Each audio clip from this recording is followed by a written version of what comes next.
Ya, masih bisa terjaga lah. Dengan ketidakberadaan Ivar juga dengan Jordi terakhir, kita masih kuat. Untuk ukuran melawan Brunei, tanpa menganggap enteng, tanpa memandang sebelah mata, saya rasa dengan materi yang ada saat ini kita bisa mengatasi Brunei. Ya, apalagi bermain di Jakarta, kita akan unggul melawan mereka. Ya, dengan kualitas kita tentunya ada di atas Brunei. Ya, jadi tidak perlu khawatir lah kalau menurut saya. Ya, dengan kecuali kalau kita bisa menghadapi Irak, menghadapi Vietnam dengan ketidakadaan Ivar dan juga dengan Jordi ini agak juga ketar-ketir karena ini kan dua tim yang sangat kuat. Ya. Jadi Coach Sintayong ini memang bisa beradaptasi taktik dan strateginya, maka itu tim-tim lawan tuh sulit untuk membaca permainan dari timnas Indonesia. Nah ini lawan Brunei Darussalam ini sangat penting teman-teman, dua match ini menang dengan meyakinkan, kerjasamanya harus rapi, permainannya harus mengandalkan kecerdasan. Dan saya harapkan para pemain gak egois juga. Jangan karena lawannya Brunei Darussalam mau cetak gol. Buat apa? Kalau memang harus bisa melakukan penetrasi, lakukanlah penetrasi. Kalau harus bagi bola, bagi bola. Kalau memang ada peluang untuk syuting, syuting. Jadi pengambilan keputusan pun harus pada momen yang tepat. Kalau memang masih bisa bagi bola, kenapa gak bola itu dibagi? Harus seperti itu. Ya kalau striker dapat bola di dalam kotak penalti mau nggak mau dia harus shoot karena itulah tugas dia untuk mencetak gol kan. Dan saya harapkan kali ini finishingnya akan bagus. Bukan untuk Indonesia menang dengan 10-0, enggak. Kalau finishing para pemain ini mulai bagus di depan, tentu kepercayaan diri mereka akan meningkat. Kalau dari Mas Es tuh melihatnya sebetulnya posisi Lino lebih oke ketimbang Egy dan Witan secara quality dan lebih dibutuhkan, dan menurut Rai juga seperti itu, dan gue lebih setuju. Dan tolong netizen untuk berhenti menyerang akun-akun Instagram klub-klub yang memang pemain Indonesia ada di sana, ya kasih support oke lah gitu ya, atau tinggal bilang saya fans Dance dari lahir gitu kan, segala macam itu oke. Tapi yang jelas gini ya, gue rasa tidak fair kalau kita atau netizen terlalu keras mengkritik ke Indra Safri. Gue kasih tahu alasannya, bahwa kita bermain tidak sesuai harapan atau tidak seperti Sintayong itu memang faktanya, nggak bisa dipungkiri. Banyak long ball dan lain-lain. Tapi kalian juga harus tahu bahwa Indra Safri pun baru aja setelah sekian lama menjadi Dirtek, baru aja juara di AFF, habis itu pegang Asian Games. Jadi jam terbang dia sebagai pelatih pun tidak terlalu banyak di timnas.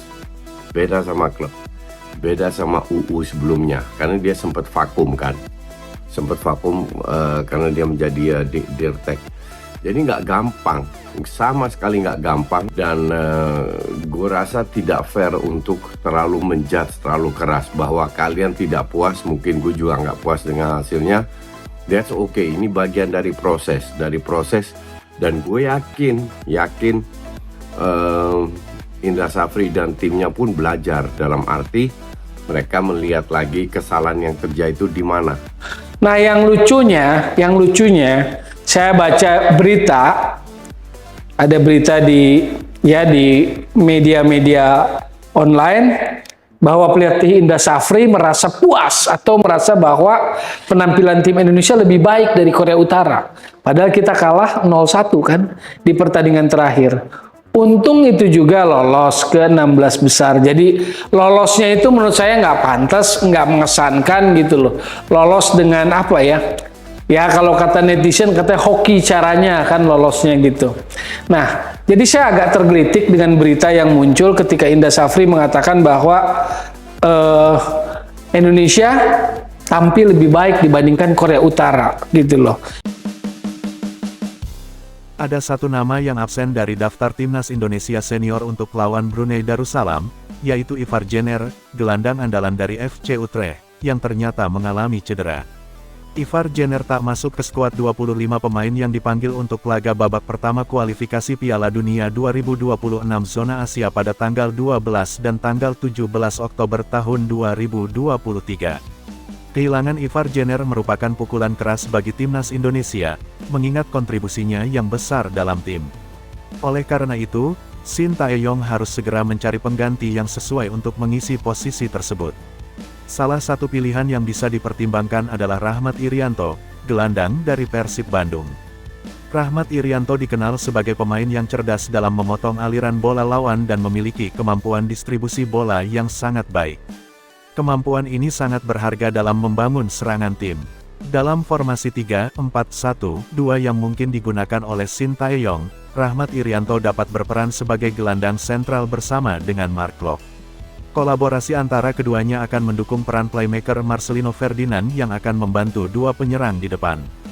Marcelino Ferdinand, seorang gelandang berusia 19 tahun, juga bisa menjadi alternatif lain dalam peran gelandang tengah.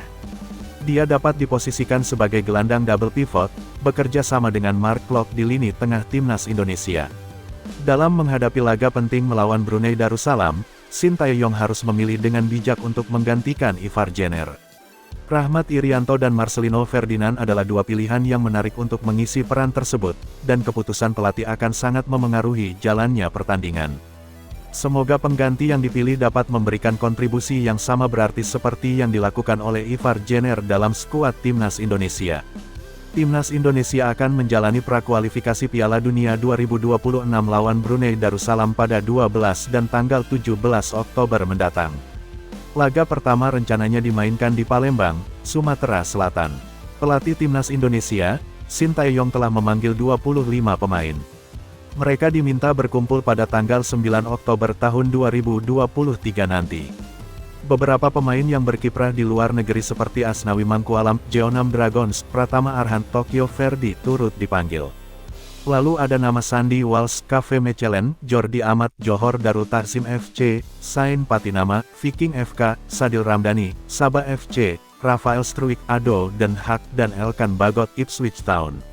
Namun dari nama-nama ini tidak ada nama Ivar Jenner yang tidak dipanggil. Dia tidak disertakan karena mengalami cedera saat membela klubnya, Jong FC Utrecht. Tidak hadirnya Ivar Jenner membuat Shin Tae-yong harus memutar otak, mencari peran pengganti. Pasalnya, pemain naturalisasi itu tampil sangat apik saat kualifikasi Piala Asia U23. Lantas pemain mana yang bisa jalankan peran Ivar Jenner? Berikut ulasan INDOSPORT. Marcelino Ferdinand, gelandang milik KMSK Deinze ini tidak perlu diragukan lagi kualitasnya. Dia selalu jadi pilih pelatih Shin Tae-yong dari kelompok usia hingga senior. Pemain 19 tahun itu telah mainkan 14 pertandingan bersama timnas senior dan mencetak 2 gol. Marcelino punya visi bermain di atas rata-rata pemain seusianya. Dia juga punya kecepatan dan skill individu yang mumpuni. Akurasi finishing ex pemain Persebaya Surabaya ini sangat bagus.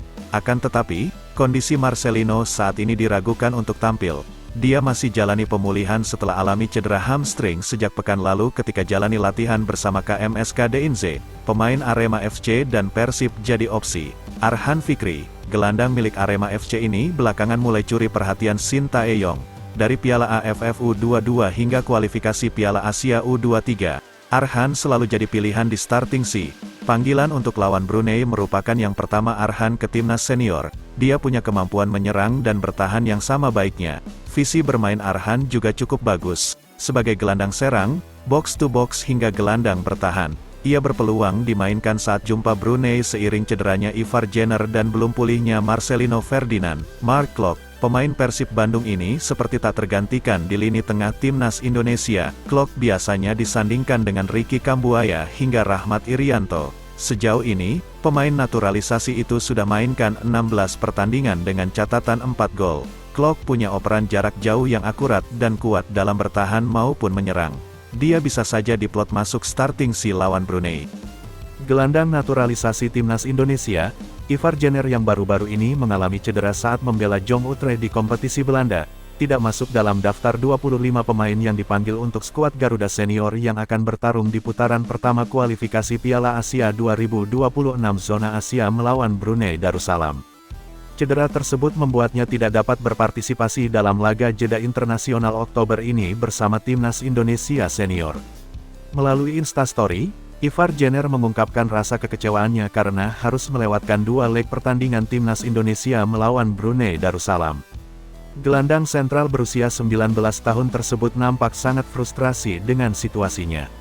Segera kembali, sampai jumpa lagi, tulis pemain berdarah Belanda, Indonesia tersebut yang diakhiri dengan emoji hati.